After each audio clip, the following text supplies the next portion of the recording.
You want the moon? Just say the word and I'll throw a lasso around it and pull it down. Look at the stars. The great kings of the past look down on us from those stars. So whenever you feel alone, just remember that those kings will always be there to guide you. I don't think it is very useful to speculate on what God might or might not be able to do. Rather, we should examine what He actually does with the universe we live in. We are all explorers, driven to know what's over the horizon. The most profound discoveries are not necessarily beyond that next star. They're within us, woven into the threads that bind us.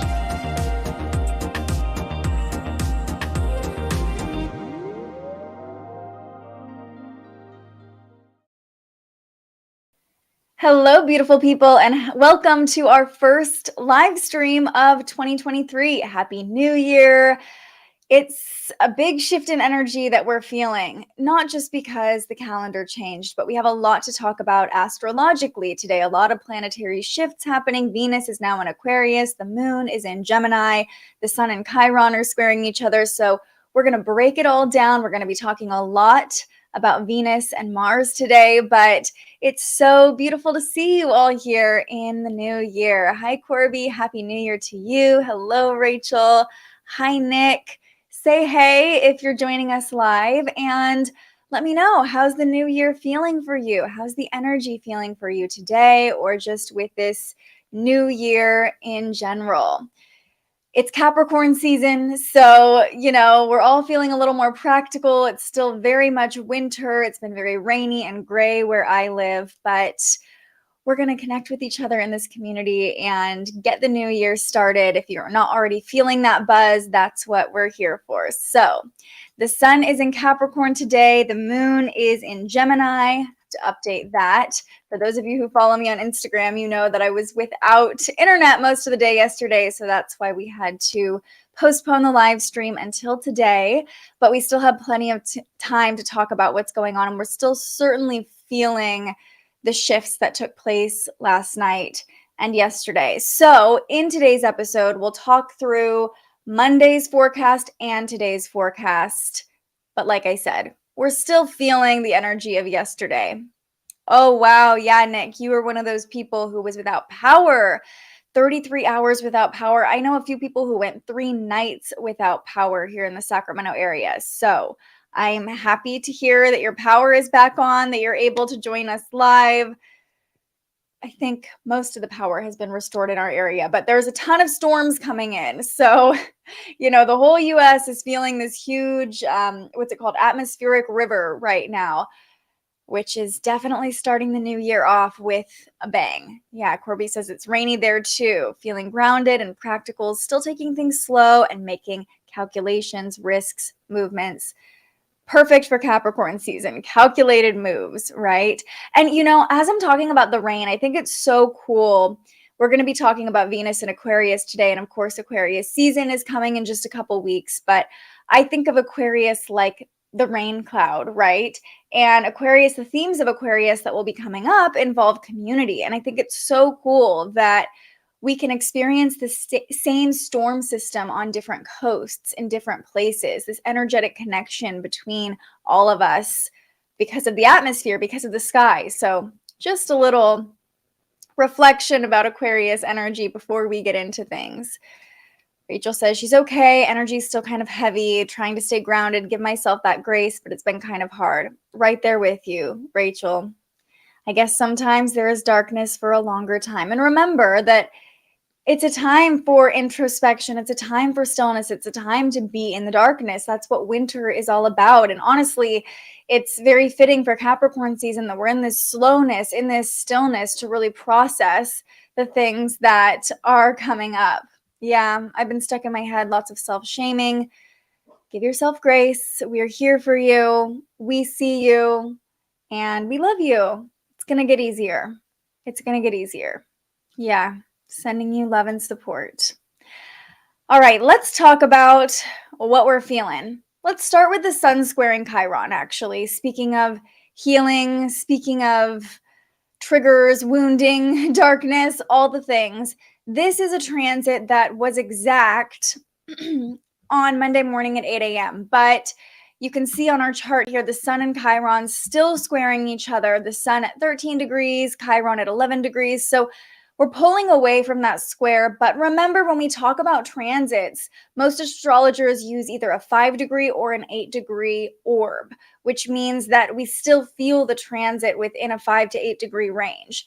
So that's a great reminder for anytime you're tuning into the live stream, even though I like to, my Virgo-ness, I like to give you times. I like to tell you exactly when conjunctions or connections are happening. We still feel these transits for days on end, right? For several days. The moon, not quite as much, but with major planets, certainly we're feeling this for a couple days. So yeah, just something to keep in mind. The sun squaring Chiron, though, anytime we have a transit with the sun, we really feel it because, of course, the sun represents our life force energy. It represents life itself. And the sun squaring Chiron, the wounded healer, really forces us to acknowledge our wounds, to acknowledge our pain, and to get real about our healing process. The sun in Capricorn doesn't like to sugarcoat anything, right? So this square has really illuminated our wounds. And it might feel tense, it might feel uncomfortable. Squares often do, but you might even find yourself caught off guard by like, oh, I thought that thing was already healed and now it's coming back up. Luckily, like I said, the sun is pulling away from the square to Chiron, so the tension should be easing a little bit today, but it's okay if it takes time. Capricorn season reminds us that things take time, healing takes time, move slowly, give yourself grace. And something that's really interesting about this is the sun squaring Chiron. When we're talking about wounds, this could manifest physically. Oftentimes, our unresolved emotional pain starts to flare up as physical pain if we don't address it. And the sun in Capricorn season, and Capricorn energy is all about our skeletal system, our joints, our jaw. So if you're feeling jaw tension, back tension, joint pain, those could be indicators that your body is like, hey, slow down. Let's take stock of our pain. Let's take stock of our wounds. Where is this coming from? I know I've mentioned this before, but there's this book I think it's called You Can Heal Your Life by Louise Hay. You'll find it if you just Google it. And that book tells you direct correlations between the pain you're feeling in your body and the emotions that it could represent or stem from. So noticing as the year begins, any physical tension, any physical pain you're feeling, and also any emotional wounds that still need to be tended to. And with wounding, wounds take time to heal. We know this. As a kid, you scab your knee and it takes, 2 weeks to fully get the skin back, which is so incredible that our bodies can heal like that, right? But Capricorn season, again, there's this theme of slowing down, things taking time. So honoring the healing process, honoring the time it's taking you to heal. And also in Capricorn season, there's a lot of lessons to be learned, a lot of wisdom to be gained. So observing that healing process and asking, is there anything for me to learn? Maybe patience being something to learn in this process. Yes, Rachel, I thought it was so interesting this happened after the Venus-Pluto conjunction. It's like telling us that whatever came up during that time can be healed. We just might have to work at it. Another theme of Capricorn season, hard work. If it was easy, everybody would do it. If it was easy to heal, everybody would be healed. There would be no tension in the world. It would be all rainbows, sunshine, butterflies, all that good stuff, right? And yes, we are still certainly feeling the Venus-Pluto conjunction too. Let's see where these two planets are at. Even though Venus has moved into Aquarius, which we'll be talking about next, it's still within 4 degrees of Pluto. So we're still feeling that, right? And that Venus-Pluto conjunction happened as the calendar changed, as the new year began. Death and rebirth of love, of money, a lot of intense emotions could come up in relationships. You could feel like one chapter is ending and another chapter is beginning, and that's not always easy to deal with. That could bring up some of that wounding we were just talking about. Yeah, great reflection, Rachel. Good morning, Katie. Happy New Year to you. Feeling a lot of duality, noticing how much I've grown, but supporting a lot of growing pains in my family members. Katie is always in my brain. I don't understand. Katie and I are just on the same wavelength. I am really feeling that. Really feeling that. And actually, tomorrow's forecast, we'll be talking about a sextile between Venus and Jupiter. And what you're saying about relationships, healing, growth, all of that will probably be illuminated even more as the week goes on. Wow. Okay, but the heavy hitter of the forecast, of course, is Venus moving into Aquarius. So let's talk about Venus and Aquarius. We touched on this at the beginning of Capricorn season. Venus currently at 0 degrees still, yes, 0 degrees of Aquarius. So remember, 0 degrees is that critical degree. And most of the day yesterday, Venus was at the 29th degree. So Monday and Tuesday feel like there's a lot of focus on our relationships, almost this antsiness, this neediness, this restlessness in relationships and with finances as well. Because again, Venus is love, money, and beauty. So if you're feeling that today, if you're feeling that like need to find closure or make something happen or move forward, or just the need to do something in relationships, the need to see progress in relationships in some way, you can thank Venus at this critical degree. Venus will move out of the 0 degree by this afternoon, so that antsiness should subside.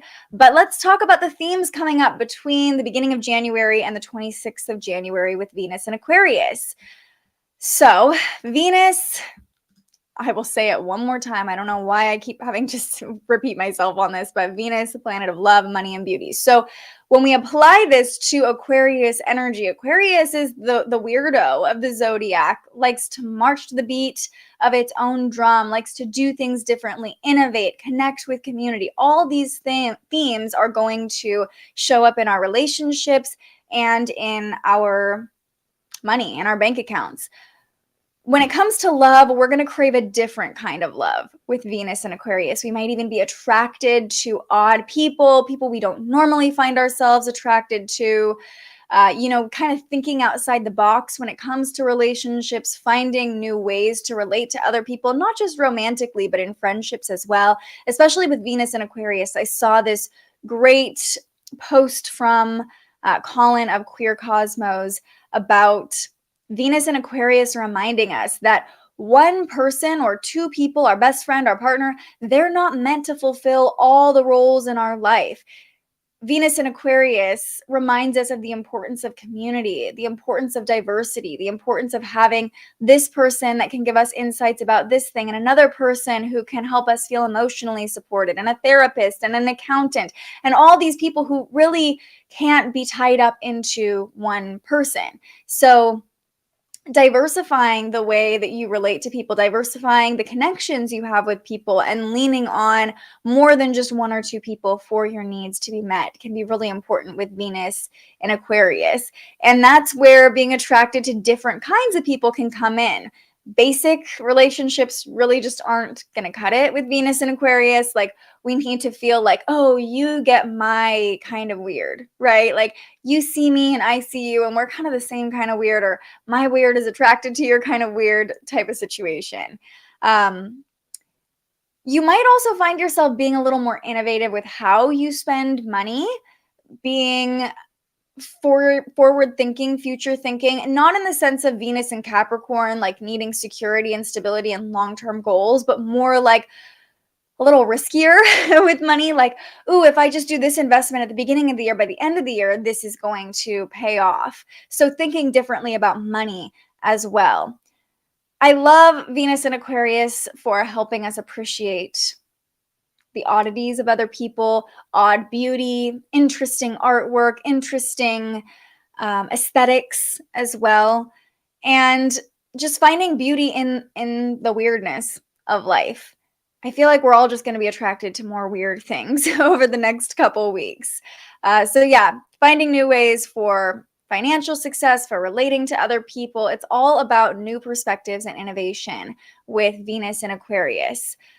Also, Aquarius is associated with technology. So if you are single, Venus in Aquarius could be a great time to, I know you're probably going to roll your eyes when I say this, but get on dating apps or try a new way of connecting with other people. Even, I think there's Bumble or some sort of app that helps you make friendships online too. So if you're craving community, using social media, almost like crowdsourcing your friendships in a way. So you never know who you're going to be attracted to, who you're going to connect to. There could be surprising connections that come up with Venus and Aquarius. Just staying open to the possibilities, staying open to new perspectives, new kinds of connections that maybe you normally would look over. That's where the magic of Venus and Aquarius is going to be.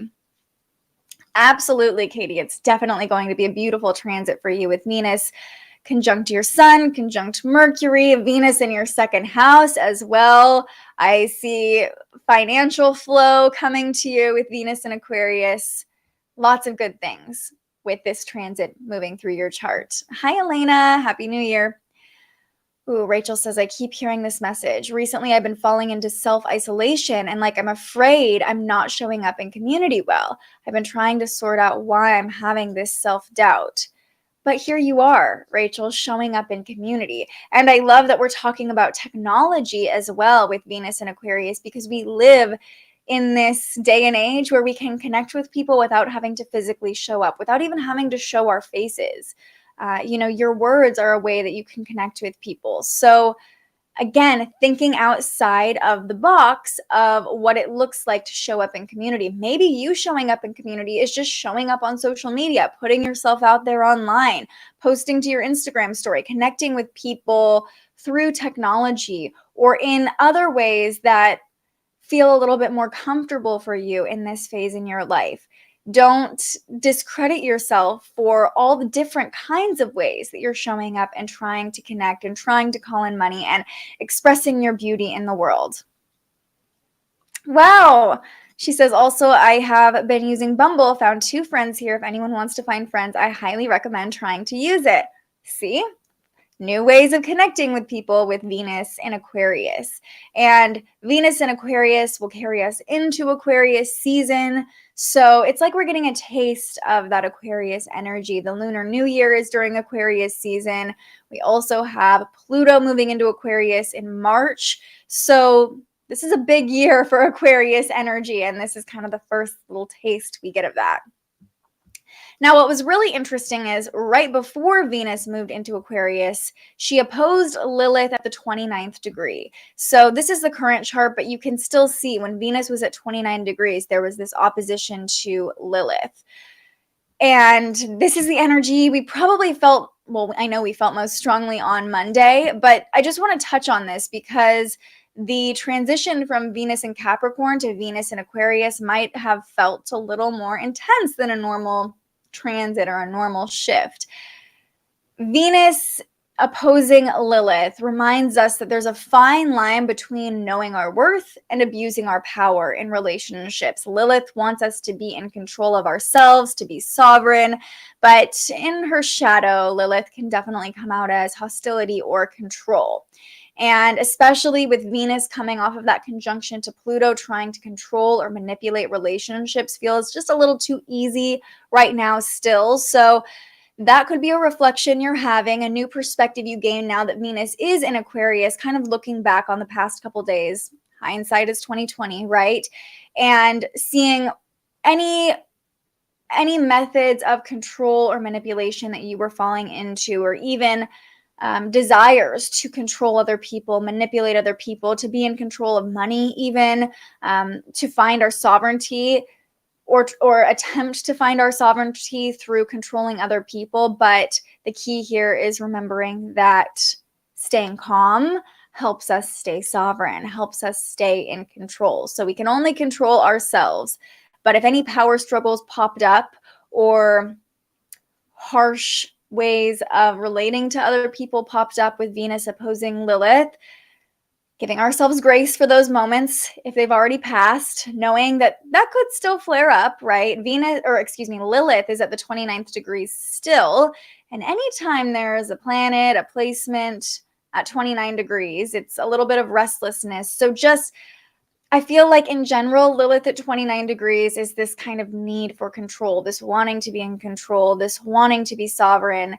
And Lilith is going to move into Leo pretty soon here, which is a lot more flashy than Lilith in Cancer. Lilith in Cancer feels like a lot of the work we've been doing with our self-worth and our sovereignty and our ability to be in control of ourselves has been a lot more internal, like inside the crab's shell. Once Lilith moves into Leo, which we'll talk about, let me see, when does that happen? It's going to be pretty soon here on the 8th, January 8th. So by the end of the week, we'll be talking about this.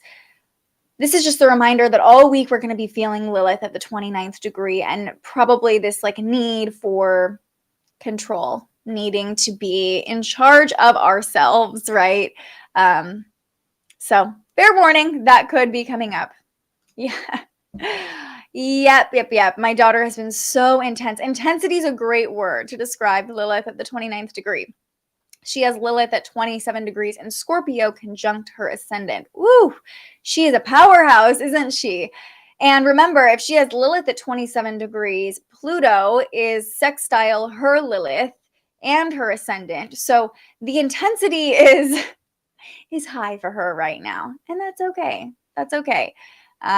She's got a lot of activation going on in her chart. So giving her grace, helping her find that self-control rather than trying to control other people and control the situation, self-control through, breathing, somatic exercises, and just feeling safe in her own body. Lilith at the 29th degree of Cancer, the best thing we can do is find safety and control in our own body and stop trying to look outside of ourselves to feel safe or to feel in control.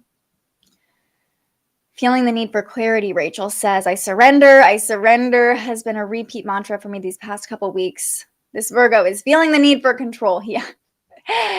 Don't we always?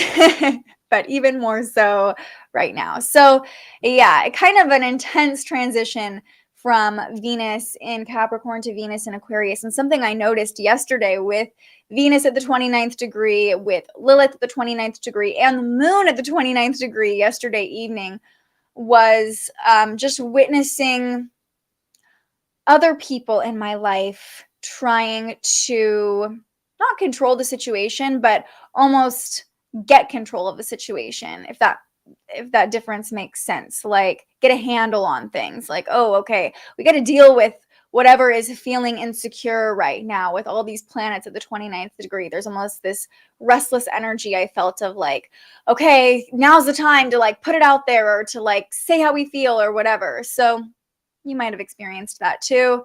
Love the transits. I love knowing what's going on to be like, oh, now is the time we're feeling this. Okay, I see what's happening on a bigger scale here. But Venus in Aquarius should bring some new insights, new perspectives about our relationships, about how we are attracting other people, who we're attracted to, how we're calling in money, and how we're expressing beauty and enjoying beauty in the world. Oh, yeah, she's been having trouble sleeping and being scared. Katie says about her daughter. She's been asking for me to massage her. Going to make an effort to help her somatic processing. That's beautiful. And, giving her tools, like, obviously you're her mom and you know what would work best for her. But if you're not familiar with tapping, teaching her some tapping if she's feeling anxious, there's probably millions of YouTube videos about tapping, but just tapping on the different meridian points and saying affirmations as you do it. That's a really great somatic process. There's also this process that I'm just learning about called havening. One of my best friend's moms is certified in havening, and it's different hand movements that you do. And again, these are these like somatic processes that help soothe your nervous system. Singing, if you're not familiar with the vagus nerve, it's the nerve that helps regulate our nervous system. And singing is actually known to activate the vagus nerve and to help regulate your nervous system. So maybe teaching her a song that she could sing to herself if she's feeling scared, that could make her feel a little bit more empowered and in control of her energy. Teaching her how to cleanse her field and form a little bubble of protection around her so nothing can scare her or touch her, so she feels in control of her body. Obviously, these are just some things that come to mind, and I think tools all of us can probably use right now in Capricorn season, finding safety in ourselves with Lilith at the 29th degree, finding safety in our bodies.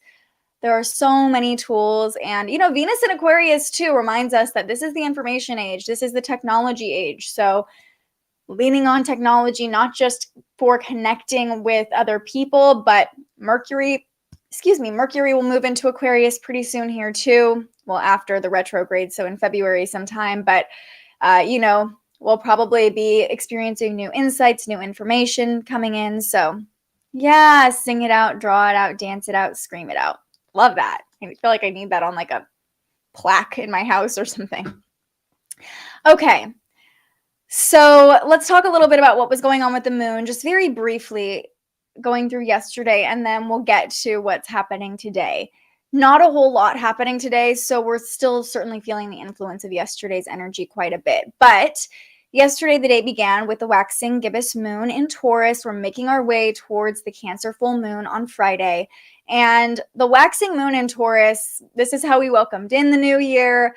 I noticed a lot of people wanting to stay home to ring in 2023. The weather here was crazy, but just felt like a cozy start to the new year, a lot more intimate and comfortable start to the new year. I was, part of me was like, oh, I want to go out. I want to be out on the town. And then once the moon moved into Taurus, I was like, no, there's no way I can go out right now. I need to be in cozy clothes in my comfort zone. So yes, starting the new year nice and grounded and comfortable in our own skin, or at least craving that comfort. Yeah, synchronicities since January 1st, Elena says. 2023 is going to be a good year for you. Your guides, your angels, sending you that reassurance. Good things are coming, showing up for you everywhere. I've been seeing a lot of synchronicities too. 2023 is going to bring a lot of changes, a lot of shifts. Saturn moves into Pisces. Pluto moves into Aquarius. Jupiter is moving through Aries, which brings this fresh energy. So every other astrologer I follow is talking about this year being like big changes, big shifts, lots of new energy coming in. And of course, we see that in the forecast too. Rachel says, I've been holding crystals like black tourmaline, jasper, amethyst. That's been helping with my anxiety. Maybe you could buy her some that she can hold when she's scared. Help her learn to ground. I love that idea too, Rachel. I love that idea.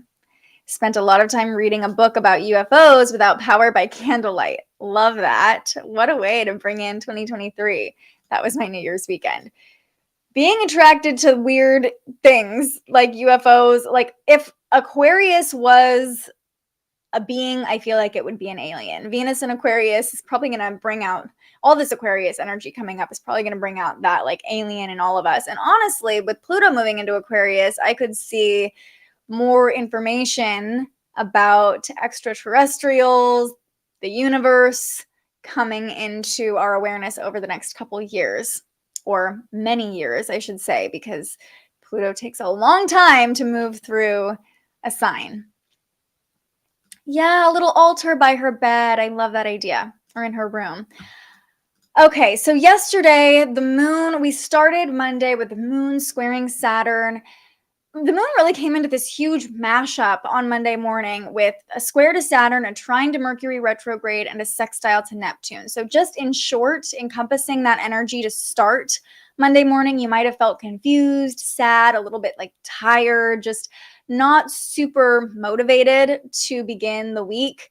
Maybe it was the holiday weekend. Maybe it was all these planets at 22 degrees connecting with each other, feeling nostalgic about the past, maybe a little bit of worry coming up. Mercury retrograde feels like this, looking back on the past. The moon squaring Saturn can bring up worries. And the sextile to Neptune is a positive aspect for sure, but I could just see it falling down a rabbit hole a little too easily of worry, sadness, being a little more sensitive than is beneficial for us. So if Monday felt a little rocky to start, it's all right. We moved past that. And then a trine to Pluto in the afternoon brought this shift of energy, helping us under the Taurus moon stay grounded amidst the transformation that's happening collectively and personally. So the theme of Monday was really like finding safety in our own skin under the Taurus moon, even in these moments of discomfort that many of us are experiencing. Now, the final connection the Taurus moon made yesterday was around 5 p.m. Pacific time, 8 p.m. Eastern time, and it was a trine to Venus and sextile to Lilith. So remember how I said Venus and Lilith were opposing each other? The moon came into positive connections with both of those planets' placements, and really helping us to understand our ability to love and maybe even understand a deeper meaning of love. This was all happening at the 29th degree. So, yesterday evening, Monday evening could have felt like this really peak point of restlessness with all these planets at the 29th degree. You might have felt like a lot of physical sensations, physical need for affection coming in, if you know what I mean, an intense urge, restlessness to connect physically, sexually, or this need to like tell people how much you love them, how you feel. So yeah, the moon went out of Taurus with a bang at the 29th degree, connecting with Venus. And the moon and Venus moved into air signs pretty much at the same time. The moon moving into Gemini, Venus moving into Aquarius, right around the moon moved at 6:44 p.m. and Venus moved at 6:10 p.m. So in the 6 o'clock Pacific time hour yesterday, we felt this huge shift with the moon and Venus, and it probably felt like a breath of fresh air or like new energy coming in because of this air stimulation, if you will. Now the moon is in Gemini, so now we can talk about currently what's going on with the moon. The waxing gibbous moon in Gemini is likely going to make us feel a lot more social, talkative, curious over the next couple days. The moon in Gemini is great at helping us process our emotions through our mind, really activating our intellect. You might find yourself sparking up more conversations with other people or with people you trust and processing your emotions that way. We're really nurtured under the Gemini moon by our ability to communicate, by our ability to learn new information. And now with Venus in Aquarius, it feels like we're opening up to new perspectives as well.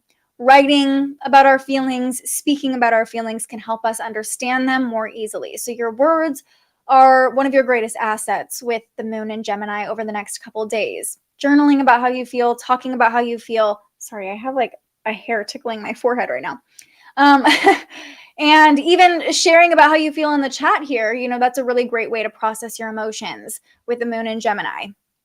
Late last night, midnight East Coast time, 9 p.m. Pacific time, the moon formed a sextile to Jupiter. So, after this really intense day, this really powerful moment with all these planets at the anaretic degree, at the 29th degree, we ended Monday and transitioned into Tuesday on a high note.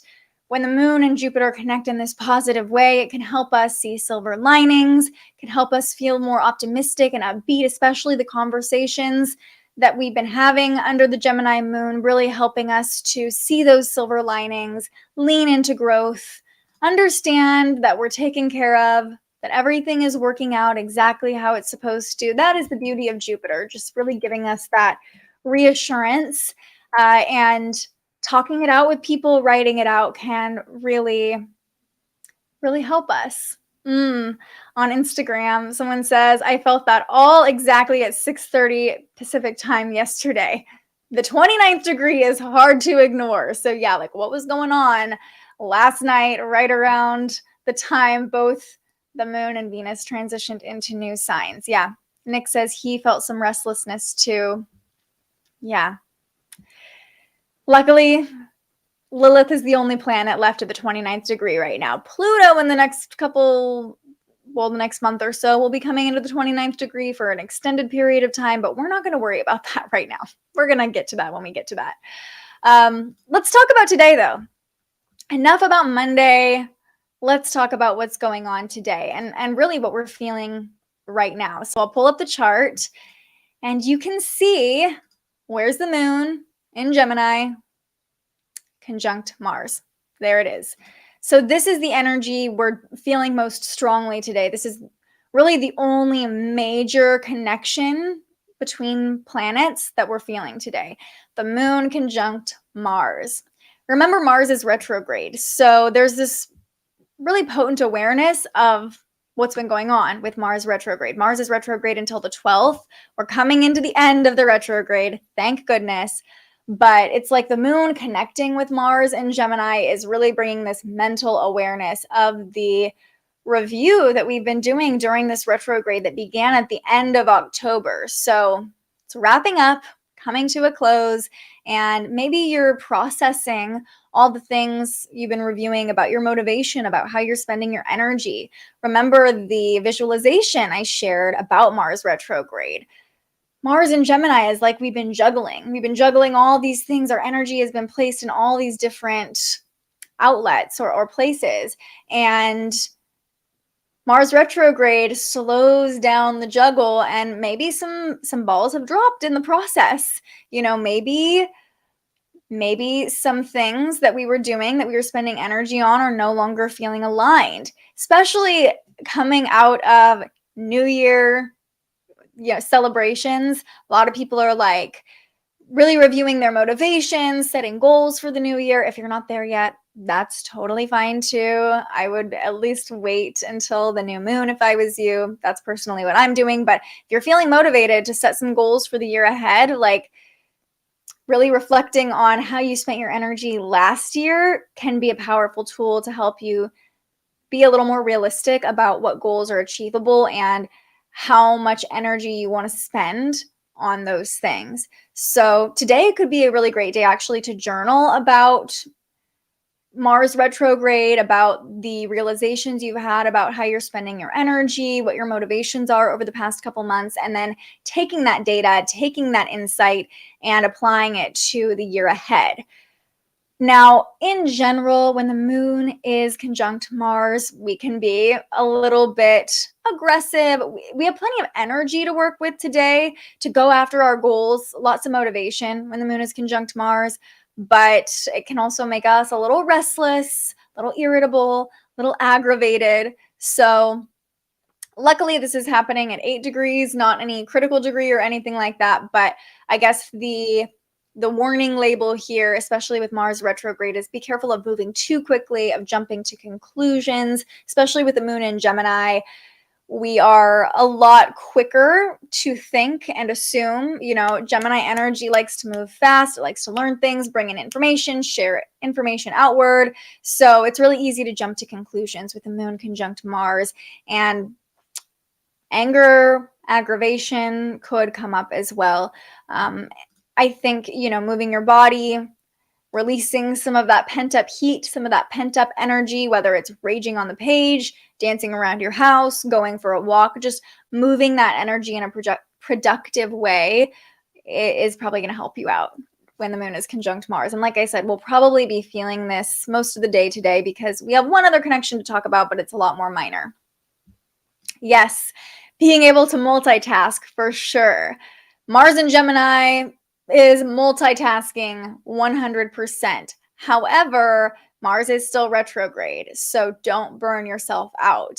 That's kind of where the warning of like, don't move too quickly, don't jump to conclusions, don't overcommit yourself with the moon conjunct Mars. We could have this like burst of energy this afternoon and decide like, oh, I'm going to do all these things, and then once the moon moves into Cancer at the end of the week, we're like, ooh, should I have really committed? Now, let's talk about also the waxing gibbous moon. This is the time in the moon cycle when we've started taking action, we've started moving forward. Right before the new year was like that action taking energy. Now is the time where we're supposed to be gathering more data in order for things to come to a culminating point under the full moon. So with the moon in Gemini, it's a really great time to gather data. And like Nick says, rage on the page helps.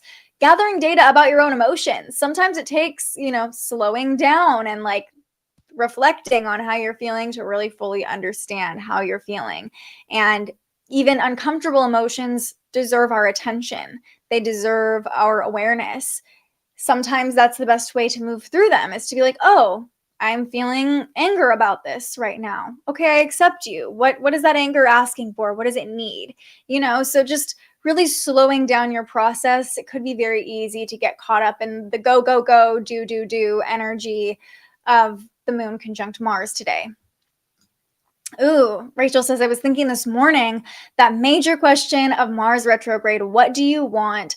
What can you do to get yourself out of this rut? Yeah. What do you want? What do you want? It's like that scene in The Notebook. What do you want? You know what I'm talking about? Yeah, that's Mars retrograde. That's when the question Mars has been asking us, like, what are you doing? What are you doing? So there could be an emotional awareness around that right now too. Like, hey, it's January 3rd. Like, what are you doing here? But I love this too. I don't have the answers yet, but I'm getting to the point where it's okay, or at least a little bit more peace every day. The beauty of this Mars retrograde wrapping up during Capricorn season is it's allowing us to really sink into the slowness and the step-by-step process, knowing that what do you want or what are you doing? These are big questions that take time to figure out, that take time to answer. There's no rush. It might feel like with the moon conjunct Mars today, there's a little bit of a rush, but there's no rush. Everything is happening in divine timing. You're figuring it all out exactly how you're supposed to figure it all out, trusting that the insights, the realizations will come to you when you're meant to have them, and just taking care of yourself in the process. Still revisiting these questions, checking in with yourself, right? Being committed to like, haven't quite answered that question yet. I'm going to come back to it. Is there anything new there? Is there any new insights that want to come through? What's a different way I could try of answering this question? I've journaled about it. I've talked to other people about it. Maybe I'll try watching a TED talk or taking in new information. Great thing to do today under the Gemini moon, the waxing gibbous moon in Gemini, getting someone else's perspective. Venus in Aquarius is great for attracting us to new perspectives too. So I love that you brought this up, Rachel, and just give yourself time, give yourself grace in your process of figuring things out. Oftentimes in my life, I've felt a lot of like shame or worry about putting something off. I think all of us have been there, but there are times where I'm like, oh, I've been wanting to get around to doing that thing and I haven't done it yet. And it's kind of sitting in the back of my mind, sitting in the corner of my eye. And I'm like, oh, I just wish I'd done that thing, and kind of shaming myself about it. And there have been so many times where not doing the thing or not executing the idea I thought I wanted to execute actually saved me, because there was a bigger plan I didn't realize. And that postponing, that wait period, was actually my intuition telling me like, it's not ready yet, or there's something better coming along, or there's this missing piece that's going to make it even better than you thought it was going to be. Something as simple as like, redecorating a part of my house or repainting something, and I have this idea for it, and then I wait to do it, and I'm like, oh, I really want to do that. I really want to do that. And something else happens where it's like, oh, that wouldn't have worked anyway. Or, oh, I have an even better idea now. And that would have just caused more legwork for me to like do it twice or redo it. Hopefully that makes sense. But just knowing that we are being guided. Katie says, I'm trying to ask my intuition which task is best for me to tackle in the moment instead of thinking what I should do. Yes, conscious productivity. Yeah, checking in with your intuition. Is it time for this yet? And, feeling that simple yes or no. asking yourself simple yes or no questions. Is it time for me to do this yet? Knowing that if you have the idea, if you're meant to execute something, you will execute it on time. It will happen when it's supposed to happen. Katie says, I've experienced this a lot lately too. Following my intuition always leads me to the best outcome. Beautiful. I love that. Okay, so the very last thing we'll talk about is the moon forming a sextile to Chiron. This happens at 5 p.m. Pacific time, which would be 8 p.m. Eastern time, right? And the moon forming a sextile to Chiron, a lot of times I don't even include this transit because it's pretty minor, but since it's one of the only connections the moon is making today, and since the sun is still squaring Chiron, we're still feeling that tension. This sextile between the intellectual Gemini moon and Chiron and Aries and the sign of the child could bring realizations tonight about our healing journey. Better understand our wounds, better understand what still needs to be healed, better reflect on how much we've already healed, and we might even realize why we were forced to experience painful things in order to become who we're supposed to be, in order to shift our life in a certain way. You know, there's a lot of reflective energy happening with Mars retrograde, with Mercury retrograde. Mercury is the ruler of the Gemini moon as well. So there's a lot of reflection that will likely happen under this Gemini moon. And you know, looking back, something that's really been helping me a lot lately, navigate the unknown, navigate discomfort. Full honesty, I am going through a really, really challenging season in my life right now. And I've never felt so okay in the midst of a challenge. I've never felt so comforted by my trust in a higher power, my trust that everything's going to work out. And I'll tell you why. I had this realization that every time something really seemingly terrible has been happening in my life, something really amazing has come right after it. And one of the best examples I can think of is about 5 years ago, I was working at a news station in Reno, and I had this horrible boss. I mean, super manipulative and created a hostile work environment, was really toxic and targeted me in a lot of ways, demoted me for no reason, just really like made an example out of me. And in the midst of it, I was so depressed. I got so anxious that I was having panic attacks on air because I was trying to be perfect and felt this oppressive influence of this person that I could not please, right? So long story short, I was in a really dark place. And like, why is this happening? Why is this happening? And in hindsight, I now understand that that is what needed to happen to force me to leave Reno, to come to Sacramento, to get a job here, my dream job here, to meet my partner, to set me on this trajectory that I didn't even see. I couldn't see at the time. I couldn't understand the possibility of, because I had this very narrow view of what I thought my life would look like.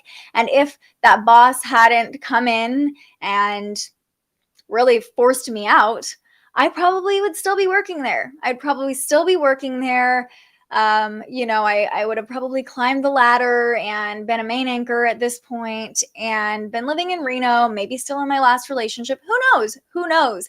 But that is not what was meant for me. I wouldn't be here. I had a lot bigger plans that I couldn't even realize at the time. So I say all of this to remind you that reflection is such a powerful tool. Looking back, if you are going through a time of uncertainty or hardship or anxiety, looking back on past experiences where you have felt these same emotions and realizing, A, you survived it before, you can survive it again, and also maybe getting a bigger perspective of like, whatever you believe in, God, universe, spirit, energy, the law of attraction, what was being shifted for you in that hardship to open you up to new possibilities. So the moon forming a sextile to Chiron, bringing this back to the forecast, can really help us understand why we've had to go through the pain we've had to go through, reflect on those experiences, and also help us take stock of maybe what's still unhealed. Is there still something unhealed from those experiences? Is there wounding that's coming back up that you thought was already resolved? Remember what I talked about with the sun squaring Chiron? It's like you could gain this awareness of a wound that's still not fully healed or that's reopened that needs to be addressed again, that needs to be taken care of again. And that's the forecast. Let's come back to our affirmation of the day. I realized I didn't put an affirmation of the day on today's forecast, but the one that came through yesterday as we were really leaning into the energy of Venus and Aquarius is I am love. I am love. So often we seek love outside of ourselves, but Venus and Aquarius can also open us to that perspective that like we are here because of love. We are love. And we don't need other things to make us feel loved. We can find that within ourselves. So that could be a mantra that you come back to in a season of uncertainty. With Lilith at the 29th degree, it's really easy to be like hostile or controlling, and just coming back to like, I'm here to be love. I am love. My mission is love. Love is all that is real. Love is the answer. And you have so much love to give, not only the other people in your life, the situations in your life, but most importantly, to give yourself. Oh, you're reaping what you sowed. Yes. Yeah. And just trusting like something good's got to be coming, because that's what's happened every time something hard has happened in my life. Something really amazing has come out of it. Just surrendering to whatever is meant to be at this point. Oh, thank you, Rachel. She says, I feel like I'm in survival mode right now. I just don't know how to get myself out of it. We'll try looking back, though. And acknowledging. You're acknowledging like, okay, I feel like I'm in survival mode right now. If we're in survival mode, what is the main goal? To find safety. Like you can literally think about this if like you're in nature, right? And you're like trying to survive. You got to find safety. So starting there, find safety in your own body, finding safety in yourself, loving yourself, not putting the pressure to be in control and figure it all out. Just being safe in the unknown. That's the assignment for you, Rachel. It's okay to be in survival mode, but you also deserve to feel safe regardless of what's going on around you, regardless of the situations that you can't control. Yeah, we are all sending you love and support, and we like see all of you. This goes for everybody watching. Like I see your potential, you know, there's something so much bigger for you waiting on the other side of your comfort zone. So just finding safety in the process so you can navigate that threshold, stepping out of your comfort zone a little more easily every day, step by step, little by little. It's Capricorn season. We're not rushing into anything, right? Thanks, Corby. Giving us more faith and hope of following our true path and what's to come. We never know what's coming next either. Like control is an illusion. Take it from a Virgo with a Scorpio moon. Control is an illusion. We can control the small things, right? But we don't even know. An asteroid could hit Earth tomorrow that they just didn't tell us about, and this could all end. You know, the storms that are rolling through is a great example of the fact that we're not in control. Like there was crazy flooding that I have never seen growing up in Sacramento that happened with this huge storm on New Year's Eve, knocking down hundreds, if not thousands of trees, knocking out power for days, flooding major highways. We're not in control. The universe, Mother Nature is in control. And the more safety we can find in the process of all of these things, the easier it is to navigate. Trusting the love in myself and others. It's easy to feel like others' intensity makes them devoid of love sometimes. Yes, but everything and everybody is love. Ooh, I just got chills. Yes, yes. And sometimes other people's anger, their intensity, their discomfort, their hostility is them feeling disconnection from love too. So acknowledging that when people aren't expressing themselves in the most loving way, it's probably because what they want most is love, because ultimately that is our truth. We want to come back to love, right? So yeah, what an amazing reflection. Thank you, Katie. Yes, Yeah, Nick, you felt it too. That was the craziest storm. It was like 2023 was like, we're coming in hot, coming in with a bang. Just, it was storming like crazy. Kind of cool though. Kind of cool that that's how the year ended and began, and Venus was conjunct Pluto at the same time. I was like, oh boy, okay. All right, we hear you, universe.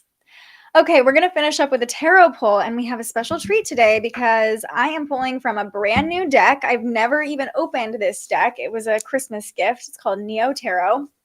So I want to take you all along with the entire process of opening a new deck with me, and part of that process is clearing the deck. So if you're not familiar with clearing a deck, there are a few different ways you can do it.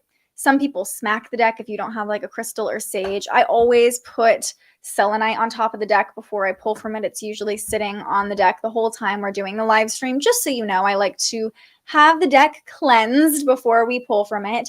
And I'm also going to sage. So sage, you know, often comes in bundles, and you can totally use a sage bundle for this. But one of my mentors always says you can just use a single piece of sage and just cleanse the deck. Set the intention of any lingering energy in this object leaving so that we can have a fresh pull. Cleanse myself too while this is still burning. I'll cleanse you too. There you go. All right. And now we'll pull from it. So like I said, I haven't even opened this. I believe it is an actual tarot deck. Cute little box. And it does have a big guidebook, actually. So this is what we're working with. Rachel says, so pretty. I just got the spiritual animal deck. So in love. I was so excited. I pulled cards for my friends on the phone. I love that. Oh, wow. This still has like plastic around it too. This is the live stream experience, right? We are getting an actual view of what it's like to unwrap this deck. Yes, sage your daughter's room. Clearing your house, cleansing your house. Yes, I try to do that like as much as possible. Anytime anything like negative or dark has happened, I'm like, we got to clear this out. We got to sage the house, clear the energy. Nick says, I read a book about tarot cards. It talked about not letting other people handle it to keep their energy out of it and sleep with it wrapped in cloth near your bed. Interesting. Yeah, there are some people too that believe you have to be gifted tarot cards. Lots of different beliefs around them. I think regardless of what you believe, you could also just pick up a tarot deck and pull from it. You know, if you don't feel like you need to sage, you don't have to. I just personally like to clear the deck. And, you know, so if anybody else has handled it, like you said, Nick, it kind of cleanses their energy. My goodness, my chat just restarted. Okay. All right. So shuffling up this brand new deck. I don't know if it's in order or what, but we're not even going to look. We're just going to trust that whatever message needs to come through is going to come through. I haven't even looked at the illustrations on these cards, actually. So here we go. We're going to take a deep breath together. And you know the drill. As we release, sending our energy into the cards, asking what message needs to come through for us. Here we go. Breathing in nice and deep, the deepest breath you've taken all day. And release. What do we need to know? The Knight of Cups is the card that came through. The Knight of Cups. Okay. And what message does the Knight of Cups have for us? Oh, this is cool. This book also has different spreads you can do. Okay. Knight of Cups, where are you? Oh, here it is. Okay. Still getting my bearings on this guidebook. Here is the meaning. Now, I did pull this in reverse. So, okay. I'm going to read both. The meaning of the card. A person or energy in pursuit of love, one of a kind or another, or of one kind or another. Let me start over. Okay. Knight of Cups. A person or energy in pursuit of love of one kind or another. The Knight of Cups is charismatic and intelligent. They're motivated by their own lofty thoughts, and they are ready to act in the service of deep connection with their inner selves, if not others. This card says, go after emotional fulfillment, follow your dreams, and manifest the personal projects and interpersonal relationships that will emotionally nourish you on the road to self-actualization. This can represent Cancer, Scorpio, or Pisces. Okay, now I did pull it in reverse, so I'm going to read the reverse meaning as well. An upside down Knight of Cups is a person or energy unable to take positive action in a relationship or in their relationship with themselves. Something may be preventing you from expressing your heart's desire right now. Maybe your daydream disposition has swung a little too far into emotional idleness or self-absorption. Feeling unable or erratic is nothing to be ashamed of, but it does need to be addressed in order to move forward and maintain healthy relationships in the process.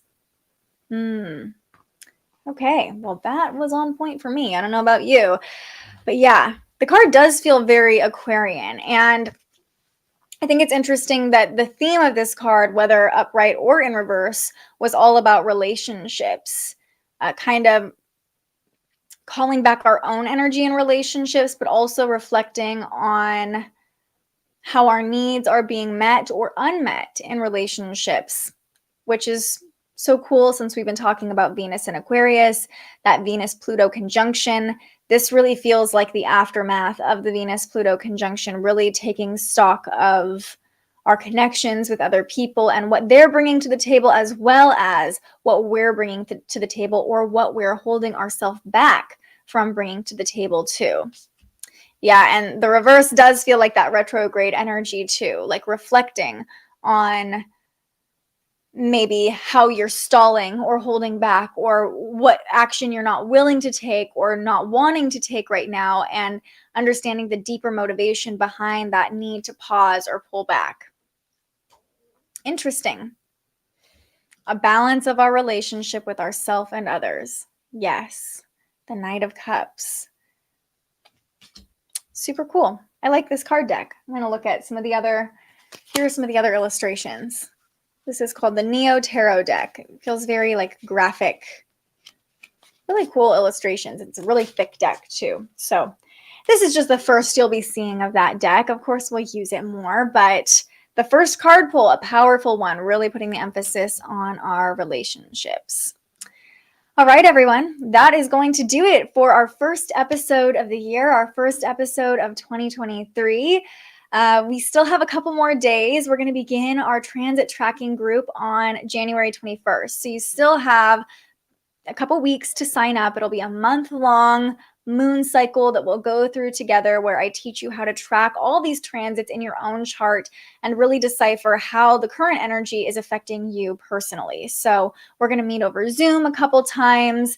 I'm going to send you course material. I'll send you journal prompts and journal layouts for you to use every day, or however often you feel like it. But it is going to be a daily journaling group. So no pressure. Nobody's going to be looking over your shoulder, making sure you do it. But that is what I've found the best way to check in with my energy, is to look at the transits and then look at my own chart and say, like, okay, what's going on in my chart right now? What's being activated? I'll be integrating that today. Me too. I'm so excited for it to start. So if you're interested, you can still sign up. I'll put the link in the comments down below. It's just at thespiritualjournalist.com/shop. You'll see it. And I would love to have you there still. Like I said, plenty of time to sign up. Anyone who already signed up, you'll be getting an email from me probably sometime this week to figure out what times will work best for everyone to meet over Zoom. So I'm, now that 2023 is here, really digging in and planning all the content and getting that going. And I'm so excited to kick off the Lunar New Year with you all, because that's when this will start. And really, January 21st is a great time to set goals or start a new cycle, because the retrogrades will be over. It'll be a new moon, new energy for the new year. Yeah, I might even start on that Friday. I don't know. I'm gonna send out a poll to everybody and figure out the best time. I'm just waiting for the new year, the holidays to be over. because, you know, the holidays are a little stressful to try to plan things. Don't have a cell phone, but it's okay. You can still use your computer. Maybe someday though. Yeah, and it'll be available after our group session, just for a self-paced course on my website at some point. So yeah, all good. No pressure, Rachel. One step at a time. One step at a time. All right, everybody. Sending you all so much love to welcome in 2023, this new chapter that we're all beginning together. I'm so grateful for this community. I'm so grateful you continue showing up for yourself. You continue showing up for each other. If you're new here, welcome. Please like and subscribe to the channel so we can keep these videos coming to you for free every weekday. And I hope you have a beautiful rest of your day. I will see you back here tomorrow to talk about the transits. But until I see you next, stay curious. Thank you so much for joining us and aligning with the energy of the universe today.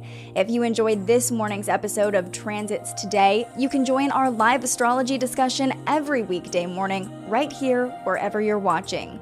And head to thespiritualjournalist.com to read your daily astrology forecast and browse the Spiritual Shop.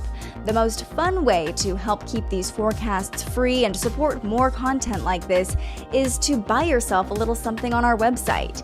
But if you're feeling extra generous, you can also buy me a coffee to fuel future live streams. Just tap the link in the description or head to buymeacoffee.com and search The Spiritual Journalist. And speaking of, you can also tune in to The Spiritual Journalist, our weekly live interview where we ask our guests questions about everything from crystals and manifestation to mental health and the environment. Those conversations stream live right here wherever you're watching now every Tuesday. I'm so grateful you found us here, and I can't wait for our next conversation.